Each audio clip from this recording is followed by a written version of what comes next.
আসসালামু আলাইকুম ভিউয়ার্স, কেমন আছেন আপনারা? আশা করি ভালো আছেন। আমি এখন আছি সমুদ্রকন্যা কুয়াকাটায়, যেখান থেকে আপনারা একই সাথে সূর্যোদয় এবং সূর্যাস্ত দুটোই দেখতে পারবেন। তো আজকের ভিডিওতে কুয়াকাটার আসল নৈসর্গিক সৌন্দর্য দেখানোর চেষ্টা করব। এর সাথে আপনারা কুয়াকাটায় সবচেয়ে কম খরচে কিভাবে যাবেন, কোথায় থাকবেন এবং কি কি জনপ্রিয় স্পট ঘুরবেন তার একটি সম্পূর্ণ গাইডলাইন দেওয়ার চেষ্টা করব।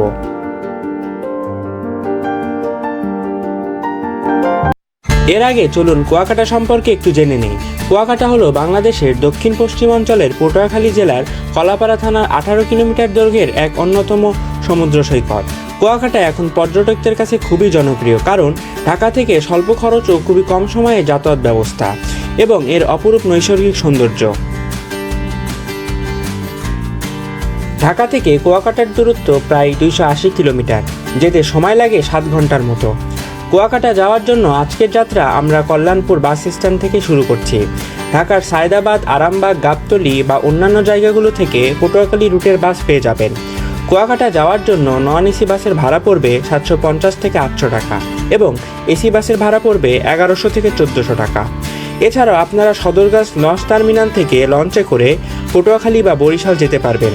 তারপর বাস যোগে ওখান থেকে কুয়াকাটা যাবেন।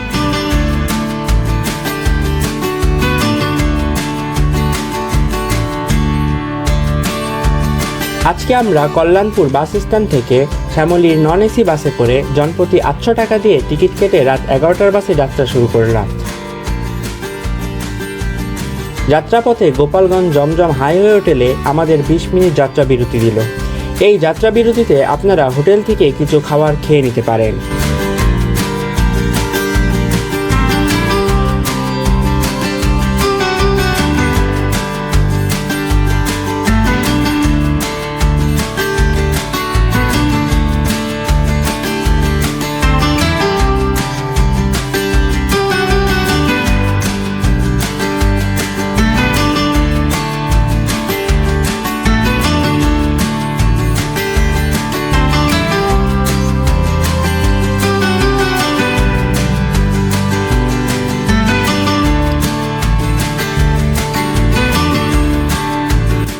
এটাই হচ্ছে কুয়াকাটার তুলাতুলি বাস স্ট্যান্ড।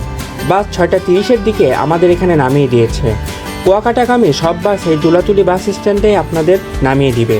এখান থেকে কুয়াকাটার যে মূল পয়েন্ট যেতে অটো বা ভ্যান পেয়ে যাবেন। জনপ্রতি 10 টাকা দিয়ে আমরা একটি ভ্যানে উঠলাম।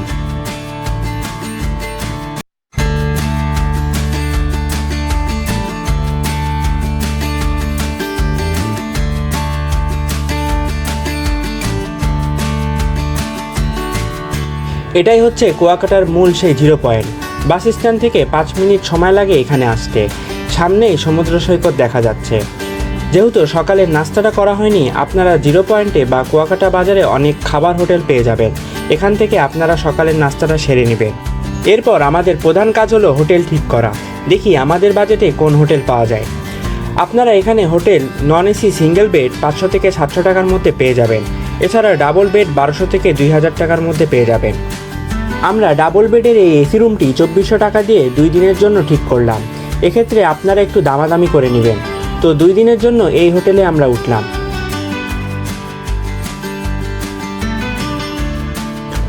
রুমে কিছুক্ষণ রেস্ট নিয়ে আমরা 2 ঘন্টা পর বিচের দিকে গেলাম। যেহেতু কুয়াকাটায় এসে এখনও সৈকতের পাড়েই যাওয়া হয়নি, তাই কিছুটা পরন্ত দুপুরেই গেলাম যাতে পানিতে নামতে পারি।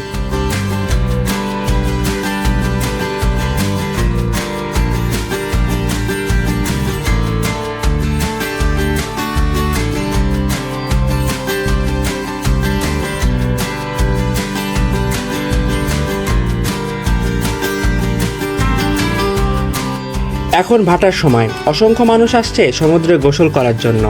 এই পাশটা হলো সমুদ্র সৈকতের মূল অংশ। এই অংশে সাধারণত অনেক মানুষ থাকে।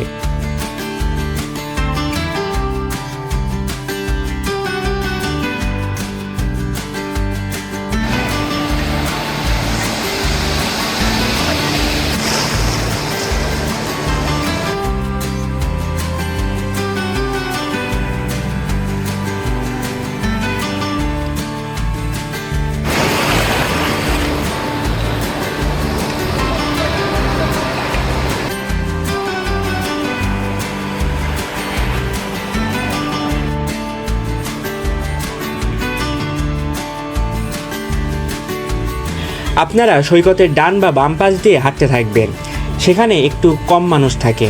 আসলে এই গরমে সমুদ্রে গোসল করার মজাই আলাদা। আমরা গিয়েছিলাম কিছুটা অফ টাইমে, এই জন্য মানুষ কিছুটা কম। আমার সাজেশন থাকবে আপনারা ছুটি নিয়ে হলেও অফ টাইমে কুয়াকাটা ঘুরে আসবেন, তাহলে এর আসল সৌন্দর্য উপভোগ করতে পারবেন।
প্রায় 2 থেকে আড়াই ঘন্টা সমুদ্রে থাকার পর আমরা রুমে গিয়ে একটু ফ্রেশ হয়ে নিলাম।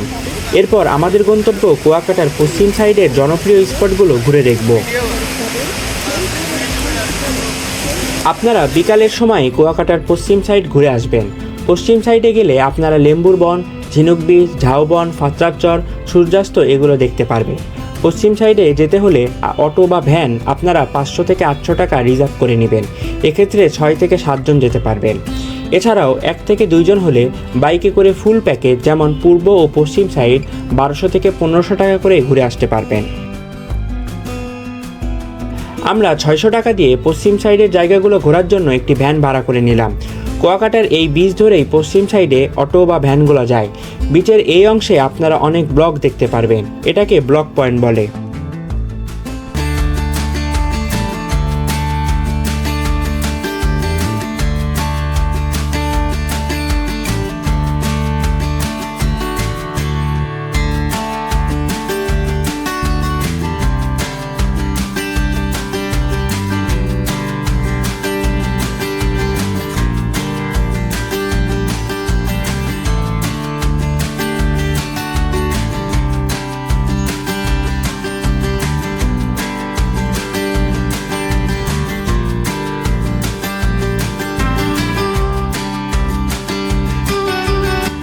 জনমানবহীন এই সমুদ্র সৈকত ধরে যাওয়া আসলে মনোমুগ্ধকর।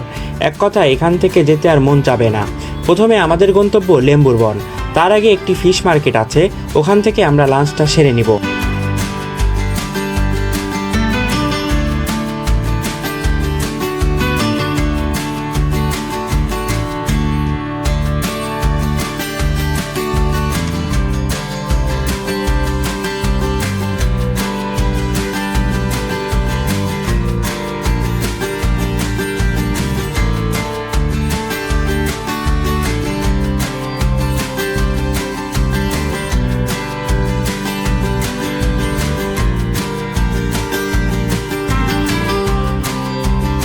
এটাই হলো ফিশ মার্কেট।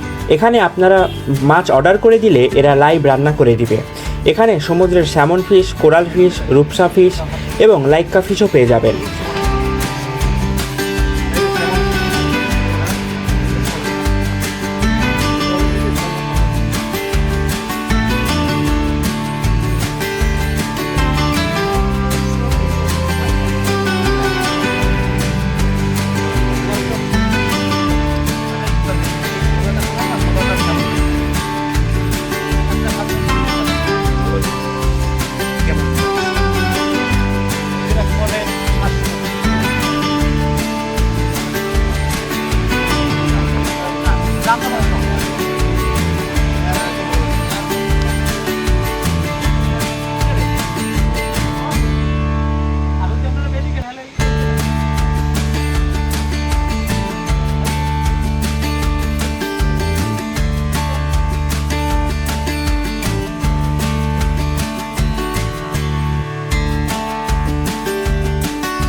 আমরা অনেক মোলামুলি করে 1000 টাকা দিয়ে একটা বড় রূপসা মাছ বাছলাম। এরা এটাকে হাফ ফ্রাই ও হাফ রান্না করে দিবে। সাথে এদের স্পেশাল বাঁশপাতা শুটকি মাছের ভর্তা থাকবে। এর সাথে ডাল ভাত সহ দুপুরের লাঞ্চটি করে নিতে পারবেন। আমরা কিছুক্ষণ অপেক্ষা করার পরে ওরা রান্না করে দিলে দুপুরের লাঞ্চটি সেরে নিলাম। আমার সাজেশন থাকবে আপনারা এই ফিশ মার্কেট থেকেই দুপুরের লাঞ্চটি করবেন। মাছ টাটকা দেখে বেছে নিলে এর উপর অন্য কোনো খাবারের টেস্ট খুঁজে পাবেন না। ফিশ ফ্রাই থেকে খাওয়া দাওয়া শেষ করে আমরা লেম্বুর বনের দিকে গেলাম। এই জায়গাটা আসলেই সুন্দর। এই গাছগুলোকে বলে গেওয়া গাছ, যা সুন্দরবনে পাওয়া যায়। এই গাছগুলোর জন্য এটাকে লেম্বুর চর বলে। এর ভেতর দিয়ে গেলে আপনারা এই সৌন্দর্যটা উপভোগ করতে পারবেন। এখানে বিচের ধারে অসংখ্য ঝিনুক দেখতে পারবেন, যার সৌন্দর্য চোখে পড়ার মতো।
এরপরে আমরা কিছুটা সামনের দিকে এগোলাম। বলে রাখি, বিচের সাইড ধরেই এই অটো, ভ্যান বা বাইকগুলো চলে, আলাদা কোনো রাস্তা নেই। এজন্য এই রাইডেই আপনারা সমুদ্রের সৌন্দর্য উপভোগ করতে পারবেন।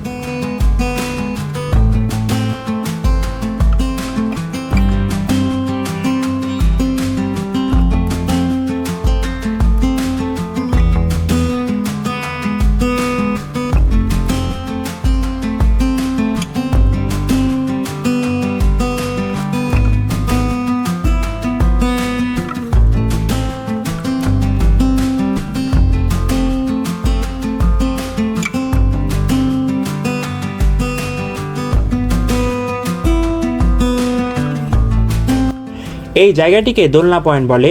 এখানে বেশ কিছু দোলনা বা হ্যামক ঝোলানো আছে, যেখান থেকে সমুদ্রের সৌন্দর্য চোখে পড়ার মতো।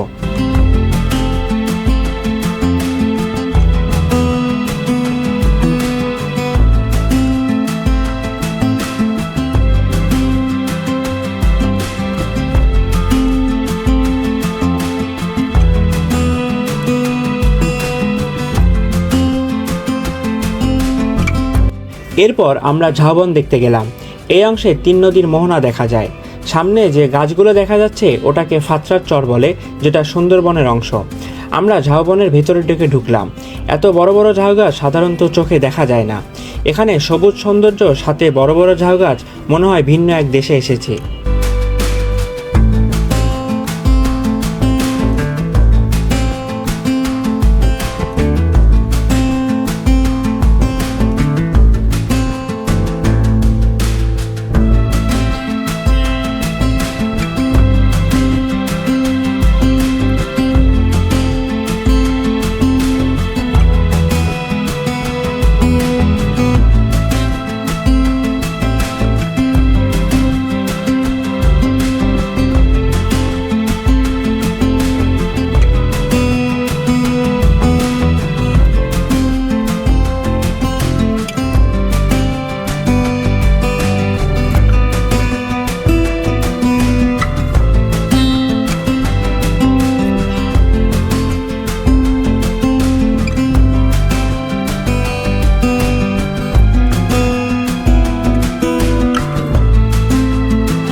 আমরা ঝাউবন দেখা শেষ করে আবার লেম্বুর বনের দিকে এগোলাম। লেম্বুর বনের আগে একটা শুটকি পল্লী আছে, যেটা আমরা মিস করেছি। এইটি হলো শুটকি পল্লী। আপনারা এখানে মাছ প্রসেস করে কিভাবে শুটকি বানায় তা দেখতে পারবেন, সাথে শুটকি কিনতেও পারবেন।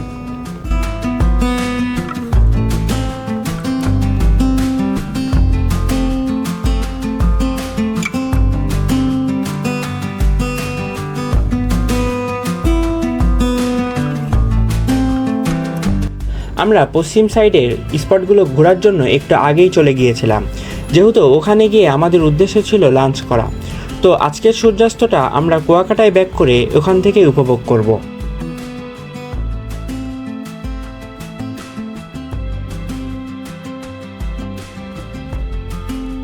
কুয়াকাটার মূল পয়েন্ট থেকে সূর্যাস্তটাও আসলে চোখে পড়ার মতো।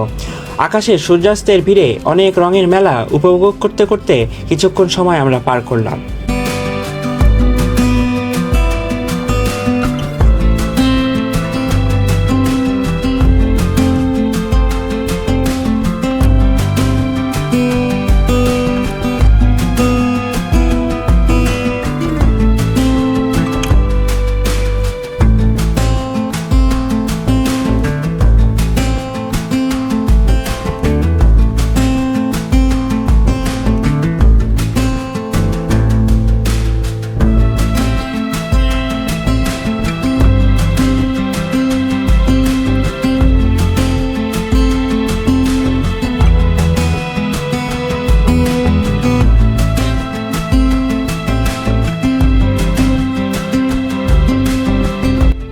আমরা রাতে কুয়াকাটার মূল শহরটা একটু ঘুরে দেখব। এখানে মূল শহরে একটা ফিশ মার্কেট আছে। এখানে মাছগুলো বেশ দাম চাচ্ছে, বাট টাটকা ও মজাদার ফিশ খেতে চাইলে লেম্বুর বনের যে ফিশ মার্কেটটা আছে ওখান থেকেই খাবেন।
এরপর আমরা জিরো পয়েন্টের আশেপাশে যে দোকানগুলো আছে সেগুলো ঘুরে দেখলাম। এখানে বার্মির জিনিসপত্র যেমন আচার, ব্যাগ, এগুলো এখানে ভালোই পাওয়া যায়, সাথে শুটকিও পেয়ে যাবেন। আমরা কিছু আচার ও শুটকি কিনলাম।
রাত্রে সমুদ্রের পাড়ে এসে কিছুক্ষণ সময় পার করে রুমে গিয়ে তাড়াতাড়ি ঘুমায় পড়লাম, কারণ সকালে পূর্ব সাইডের যে স্পটগুলো আছে ওখানে যেতে হবে। সকালে কুয়াকাটার পূর্ব সাইডে যাওয়ার জন্য আমরা আগের ভ্যানটি ছেড়ে দিয়েছি। এক্ষেত্রে আপনারা একই অটো সন্ধ্যা ও সকালের জন্য ভাড়া করে নিতে পারেন। এক্ষেত্রে অটো বা ভ্যান চালকের নাম্বার নিয়ে রাখবেন, ওদেরকে ফোন দিলেই ওরা আপনাদের নিয়ে যাবে।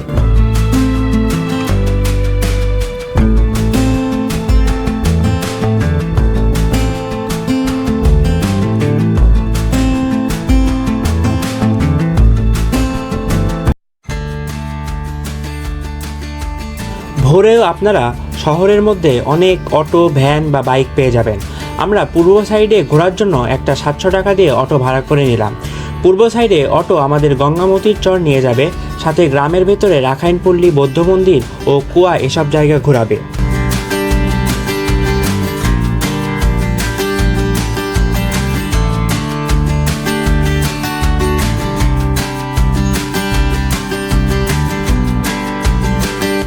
আমরা ভোর 5টার দিকে অটো নিয়ে যাত্রা শুরু করলাম গঙ্গামতির চরের উদ্দেশ্যে। সাধারণত গঙ্গামতির চরে মানুষ সূর্যোদয় দেখতে যায়, কিন্তু আমাদের ইচ্ছা ছিল কাওয়া চর থেকে সূর্যোদয় দেখব। যারা অটো নিয়ে আসবেন তারা গঙ্গামতির চর থেকে সূর্যোদয় উপভোগ করতে পারবেন। অটো ক্যানেল দিয়ে কাওয়া চর পর্যন্ত যেতে পারে না।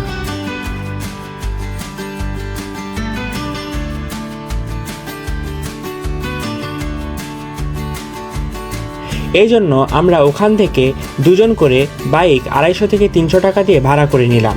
বাইকগুলো কাওয়ার চর, লাল কাঁকড়ার সি বিচ ও মিনি সুইজারল্যান্ড পর্যন্ত ঘুরে দেখাবে।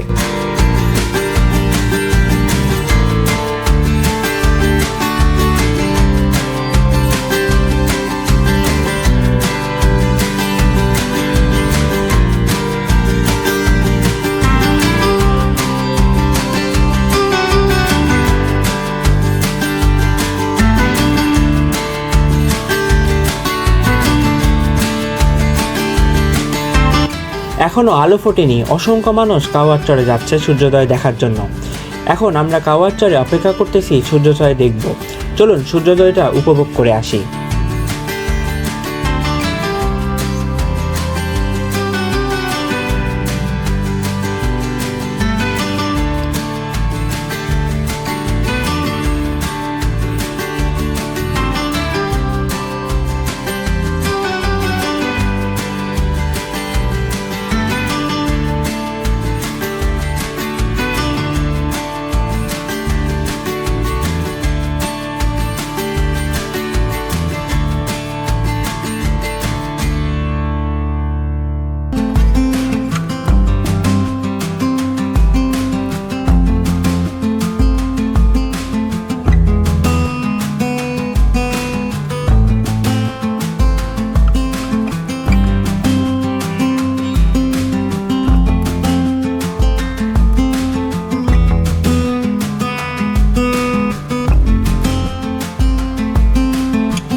আসলেই এর সৌন্দর্য না দেখলে আপনারা বুঝবেন না কেন কুয়াকাটাকে সমুদ্রকন্যা বলা হয়।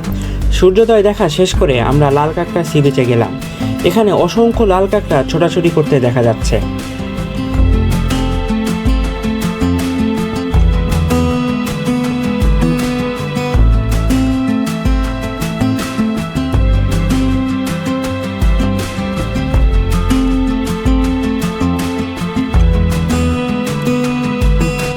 এরপর আমরা কাওয়ার চরের মূল আকর্ষণ মিনি সুইজারল্যান্ডের দিকে এগোলাম।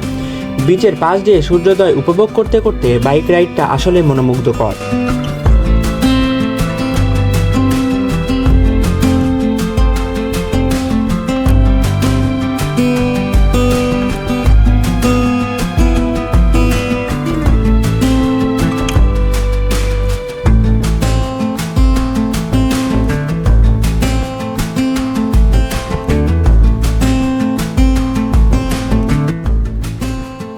এই হলো মিনি সুইজারল্যান্ড খ্যাত সবুজ তৃণভূমি। কাওয়ার চর থেকে মিনি সুইজারল্যান্ড যেতে 2 থেকে 3 মিনিট সময় লাগে। এটাকে সুইজারল্যান্ড বলে আসলে এর সৌন্দর্যের কারণে। সবুজ গালিচায় বিস্তীর্ণ ভূমি, মাঝখান দিয়ে ক্যানেল এবং দুই পাশে ঝাউবন। আসলে অসাধারণ একটা জায়গা। আপনারা এই জায়গাটা অবশ্যই মিস করবেন না।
আমরা গঙ্গামতির চরে ব্যাক করে আবার একই অটো নিয়ে গ্রামের ভেতরের দিকে এগোলাম। এখানে রাখাইনপল্লী বৌদ্ধ মন্দির, কুয়া এই জায়গাগুলো ঘুরে দেখব। রাখাইনপল্লীতে এসে এদের বানানো তাঁতের পোশাক পেয়ে যাবেন এবং কিভাবে তারা এগুলো বানাচ্ছে তাও সচক্ষে দেখতে পারবেন।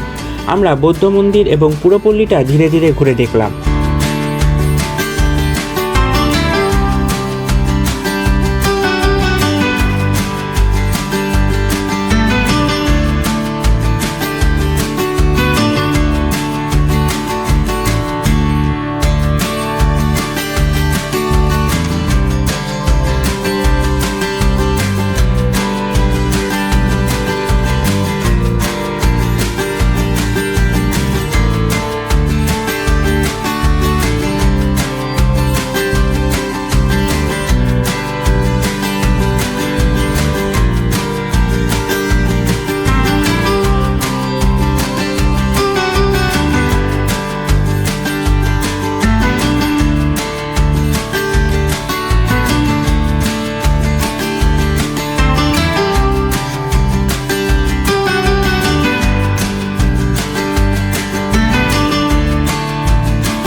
আমরা আবার শুধুই লেম্বুর বনে যাওয়ার জন্য 300 টাকা দিয়ে ভ্যান ভাড়া করলাম।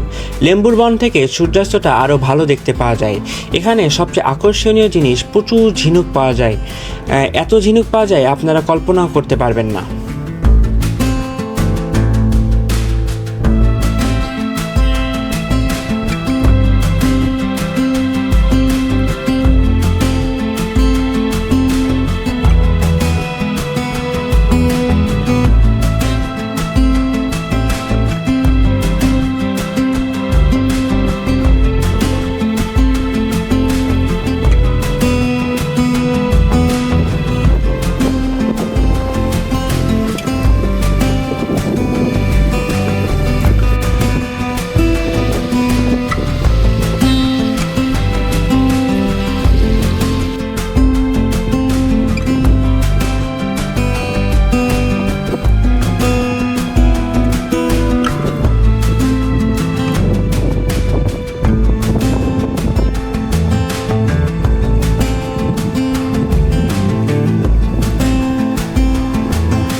সূর্যাস্ত দেখা শেষ করে আমরা কুয়াকাটায় আবার ফিরে গেলাম। রাত্রে 10:30টার বাসে করে ঢাকার উদ্দেশ্যে আবার যাত্রা শুরু করব।